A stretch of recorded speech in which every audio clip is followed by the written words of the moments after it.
जय हिंद फ्रेंड्स, स्वागत है आप सभी का आज की क्लास में। दोस्तों, आज मैं शुरू करने जा रहा हूँ 10th क्लास की बायोलॉजी के चैप्टर्स। जो 10th क्लास है उसकी बायोलॉजी का जो पोर्शन है वो आज से हम शुरू करेंगे। और इस बायोलॉजी के जितने भी क्लासेस होगी वो सभी आपको मेरे चैनल पे प्लेलिस्ट के द्वारा आपको प्राप्त हो जाएगी। और जो भी केमिस्ट्री पढ़ना चाहते हैं वो मेरे चैनल पे जाकर आपको प्लेलिस्ट मिलेगी केमिस्ट्री की, वहां से आप 10th क्लास की केमिस्ट्री पढ़ सकते हैं। और उसके नोट्स टेलीग्राम चैनल पर मिल जाएंगे, जिसका जो लिंक है वो आपको डिस्क्रिप्शन में मिल जाएगा। ठीक है, तो जो भी विद्यार्थी बायोलॉजी पढ़ना चाहते हैं वो इस वीडियो के माध्यम से हमसे बने रह सकते हैं। ठीक है, इस 1 बाय 1 इस पे जो क्लासेस है वो आती रहेगी। ठीक है, तो आज से चलिए शुरू करते हैं। और जो भी विद्यार्थी इस वीडियो को शेयर करेंगे अपने जो दोस्त हैं उनके शेयर कीजिए, ताकि उन्हें भी बायोलॉजी पढ़ने का मौका मिले। ठीक है, वो हम मेरे माध्यम से अपनी जो बायोलॉजी है उसको क्लियर कर सके, जो भी उसके डाउट्स हैं। ठीक है, तो आइए चलिए शुरू करते हैं आज की क्लास। दोस्तों, आज हम शुरू करेंगे पहला चैप्टर जिसका नाम है जैव प्रक्रम। जैव प्रक्रम, ठीक है। जैव प्रक्रम, दोस्तों जैव प्रक्रम ये आपने हो सकता है स्कूल में पढ़ा हो। इसको अपन क्लियरली से समझेंगे 1 बाय 1। देखिए, जैव का मतलब होता है सजीव और प्रक्रम मतलब होता है प्रोसेस, यानी प्रक्रिया।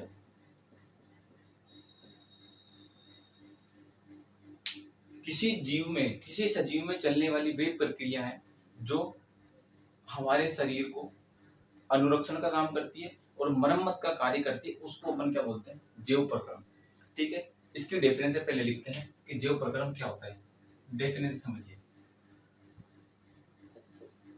जीवों को मरम्मत तथा अनुरक्षण का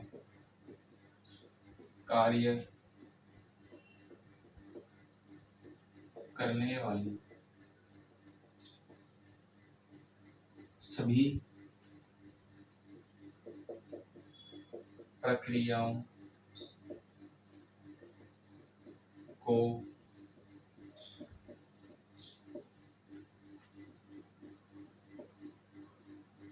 सम्मिलित रूप से जैव प्रक्रम कहते हैं। देखिए, जीवों को मरम्मत का मतलब तो आप जानते हो कि हमारे शरीर में किनकी मरम्मत करेगी? हमारी कोशिकाओं की, हमारे अंगों की, हमारे ऊतकों की। ठीक है, क्योंकि शरीर किन से मिलकर बना हुआ है? अनेक सारी कोशिकाओं से मिलकर बना है, और उन कोशिकाओं से ऊतक बने, उनसे अंग बने हैं और उससे शरीर बना है। देखिए, जीवों को मरम्मत और अनुरक्षण का कार्य मतलब सुरक्षा का कार्य, अनुरक्षण का मतलब सुरक्षा का कार्य करने वाली सभी प्रक्रियाओं को सम्मिलित रूप से क्या कहते हैं? जैव प्रक्रम। वे सभी प्रक्रियाएं जो हमारे या किसी जीव में चलती हैं, वो सभी प्रक्रियाएं क्या कहलाती है? जैव प्रक्रम, जो हमें मरम्मत और अनुरक्षण का कार्य करती है हमारे शरीर के लिए। ठीक है, अब उनमें कुछ एक मैं आपको बता देता हूं जो आपको इस चैप्टर में आगे पढ़ने को मिलेंगे। पहला है आपको श्वसन, और दूसरा है आपको उत्सर्जन, और तीसरा है पाचन। ठीक है, श्वसन, उत्सर्जन और पाचन, ये 3 मुख्य अभिक्रियाएं हैं जो आपको अगले जो भाग है उसके अंदर पढ़ने को मिलेगी। तो जैव प्रक्रम आपको समझ में आए कि जैव प्रक्रम वास्तविक में होता क्या है। ठीक है, अब देखिए, जैव प्रक्रम किसके अंदर चलेगा? सजीव के अंदर। सजीव का मतलब जो चल सकता है, जो चल सकता है, गति कर सकता है, उसको अपन क्या कहते हैं? सजीव। ठीक है, अब सजीव जो जैव प्रक्रम की अभिक्रिया है, जो जैव प्रक्रम है वो सजीवों के अंदर चलते हैं। ये बात यहाँ पर आप क्लियर कर लीजिए। दूसरी चीज, जो जैव प्रक्रम है वो एक कोशिकी में भी चलेगा और बहुकोशिकी में भी काम करेगा। देखिए, ये जैव प्रक्रम एक कोशिकी में भी होगा और बहुकोशिकीय में भी होगा। कोशिकीय कोशिकीय देखिए, एक कोशिकीय में भी होगा, बहुकोशिकीय में भी होगा, ठीक है। जो प्रॉब्लम यहाँ पे समझ में अब देखिए, जो जीव होते हैं, एक कोशिकीय जीव का मतलब होता है वे जीव जो एक ही प्रकार की कोशिकाओं से मिलकर बने हुए हैं, जैसे अमीबा, ठीक है, पैरामीशियम वगैरह। बहुकोशिकीय का मतलब होता है जो अलग अलग प्रकार की कोशिकाओं से मिलकर बना होता है, जैसे हम हो गए, ठीक है, इंसान हो गए, जानवर हो गए, पक्षी हो गए, पादप हो गए, ये सब क्या है, बहुकोशिकीय जीव हैं। तो ये क्लियर कि एक कोशिकीय क्या होता है, बहुकोशिकीय क्या होता है। अगला देखिए, एक कोशिकीय जीव में जो एक कोशिकीय जीव होते हैं वो सभी कार्य एक ही प्रकार की कोशिकाओं से मिलकर बनते हैं, मतलब खाना भी खाएंगे, पाचन भी करेंगे, उत्सर्जन भी करेंगे, ये सारी चीजें। बहुकोशिकीय में क्या होता है कि हर कार्य के लिए एक स्पेशल अंग होता है, एक अलग अंग होता है, जैसे खाना खाएंगे तो मुंह से खाएंगे, ठीक है, लिखेंगे तो हाथ से लिखेंगे, देखेंगे तो आंखों से देखेंगे, ठीक है, सूंघेंगे तो नाक से सूंघेंगे, सुनेंगे तो कान से सुनेंगे, ठीक है। तो ये सब क्या है, बहुकोशिकीय जीव के अंदर आते हैं, जो एक ही प्रकार की कोशिकाओं से नहीं बल्कि अलग अलग प्रकार की कोशिकाओं से मिलकर बने होते हैं, ठीक है। एक कोशिकीय जीव और बहुकोशिकीय जीव में आपको अंतर पता लग गया, ठीक है। तो ये है आपका जीव प्रक्रम, ठीक है, यहाँ तक क्लियर। अब देखिए, जीव प्रक्रम करने के लिए अपन को क्या करना पड़ेगा, मतलब शरीर चलाने के लिए, शरीर को सुचारू रूप से चलाने के लिए हमें ऊर्जा की आवश्यकता पड़ेगी, और उस ऊर्जा को ग्रहण करने के लिए हमें भोजन की आवश्यकता पड़ेगी, ठीक है। उस भोजन को जब ग्रहण करेंगे तभी हमें ऊर्जा मिलेगी। अब देखिए, उसको अपन क्या कहते हैं, पोषण।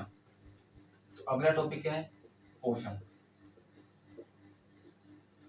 अब पोषण की एक परिभाषा, सिंपल सी परिभाषा है, उसको देख लीजिए पहले। पोषण का मतलब होता है कि भोजन को ग्रहण करना, मतलब पहले अंदर लेना, फिर उस पोषण को पचा करके उसके ऊर्जा के रूप में उपयोग करना ही क्या कहलाता है, पोषण कहलाता है। ये भी एक प्रक्रिया है। पोषण कौन सी प्रक्रिया है, भोजन को ग्रहण कर उसको ऊर्जा के रूप में उपयोग करना क्या कहलाता है, पोषण कहलाता है। यानी हमारा क्या हो चुका है, पोषण हो चुका है। अब इसकी परिभाषा, भोजन को ग्रहण कर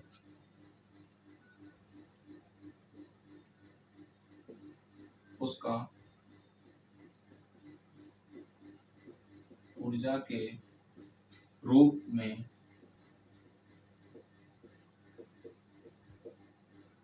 उपयोग करना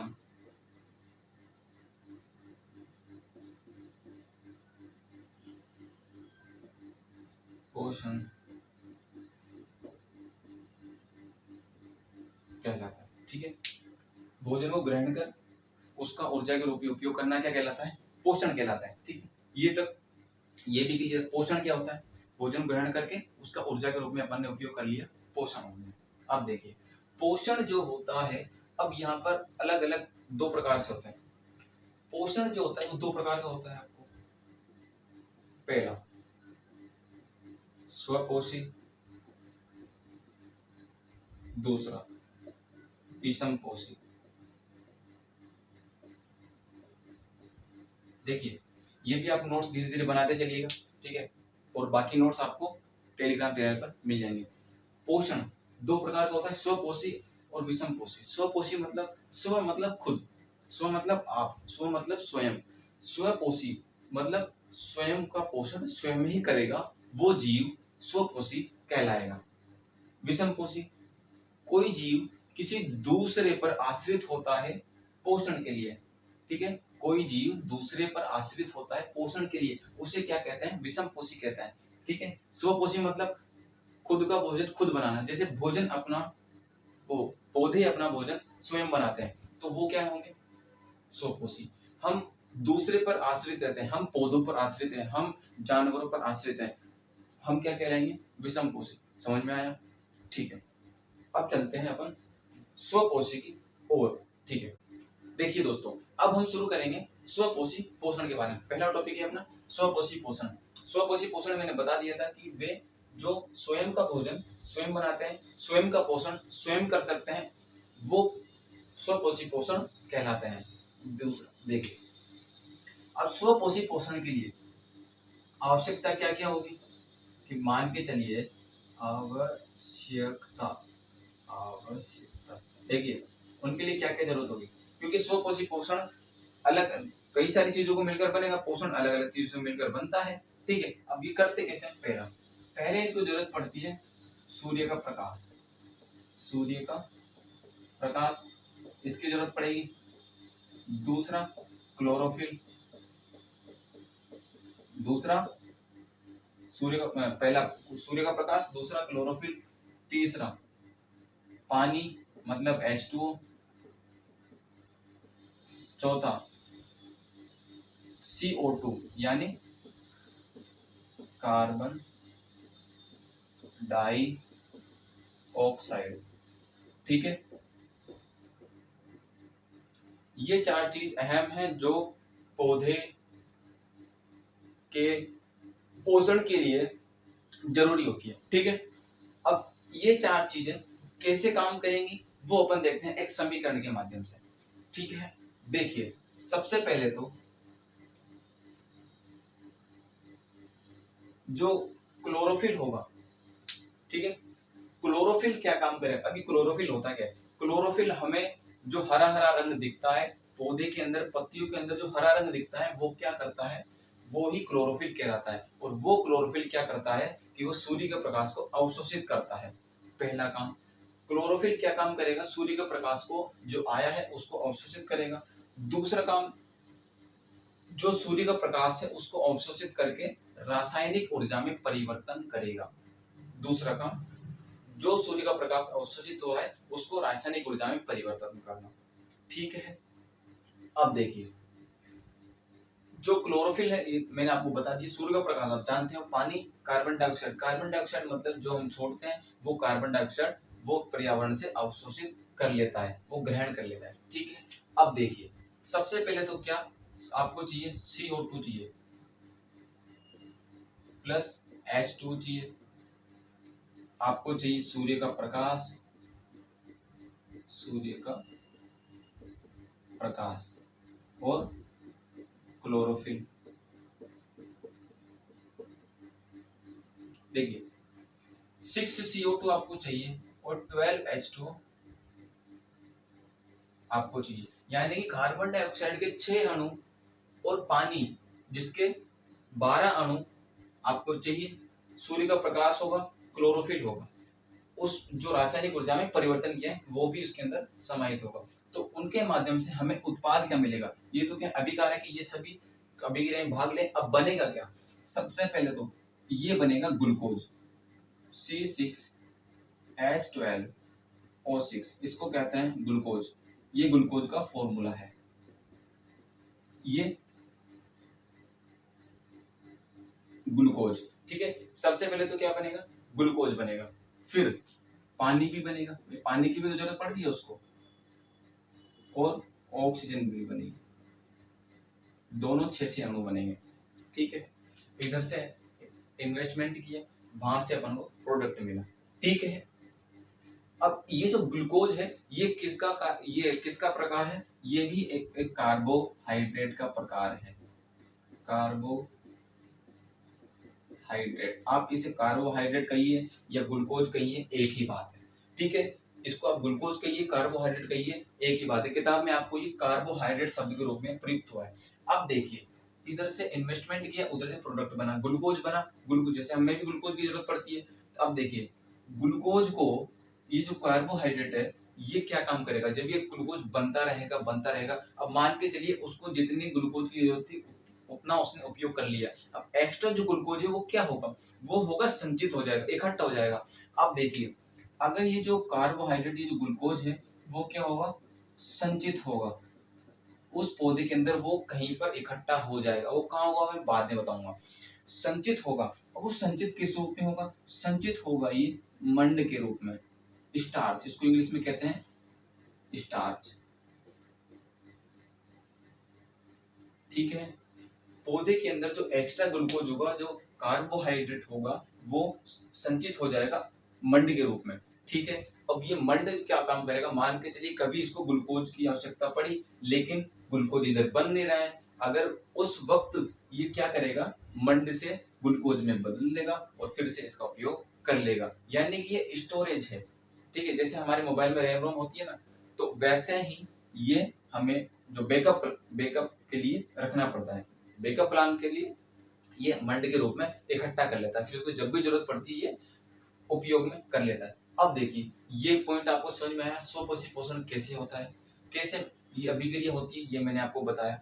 ठीक है, पहले क्या होगा, पहले रासायनिक ऊर्जा में परिवर्तन होगा किसका, सूर्य का प्रकाश का। क्लोरोफिल ग्रहण करेगा, अवशोषित करेगा, उसको रासायनिक ऊर्जा में बदलेगा। ठीक है, फिर ये कार्बोहाइड्रेट में बदलेगा। ठीक है, और फिर ये इसका उपयोग कर लेगा। अभी क्लोरोफिल क्या होता है, मैंने जो हरा हरा रंग होता है पौधे के ऊपर, वही क्लोरोफिल कहलाता है। जो ग्रीन रंग होता है, हरा रंग होता है, उसको ही क्लोरोफिल कहते हैं। ठीक है, अब ये चीज आपको समझ में। अब देखिए मैंने ये तो बता दिया कि ग्लूकोज अर्थात कार्बोहाइड्रेट, इसका दूसरा नाम क्या, कार्बोहाइड्रेट, ये किस रूप में इकट्ठा होता है, मंड के रूप में। ये पौधों के अंदर होता है, लेकिन हमारे शरीर में यानी कि मानव में, अगर मैं मानव की बात करता हूं, मानव को भी ग्लूकोज, इसको भी तो ग्लूकोज चाहिए। अगर ये ग्लूकोज ज्यादा बन रहा है हमारे शरीर में, तो ये ग्लाइकोजन के रूप में इकट्ठा हो जाता है। किसके रूप में, ग्लाइकोजन। ठीक है, ग्लाइकोजन, मानव में ग्लूकोज ग्लाइकोजन में इकट्ठा होता है, और पादप में ग्लूकोज मंड के रूप में इकट्ठा होता है। ठीक है, ये आपको पता लग गया। आज के लिए इतना ही, बाकी हम कल वीडियो में पढ़ेंगे। आज फर्स्ट डे है। ठीक है, आज इन सब की नोट्स बनाइए, आपको टेलीग्राम चैनल पे मैं भेज दूंगा। ठीक है, सुपरपोजिशन आपको समझ में आया होगा, बाकी का पार्ट अपन कल पढ़ेंगे। ठीक है, अगली वीडियो मुलाकात होगी, तब तक के लिए नमस्कार।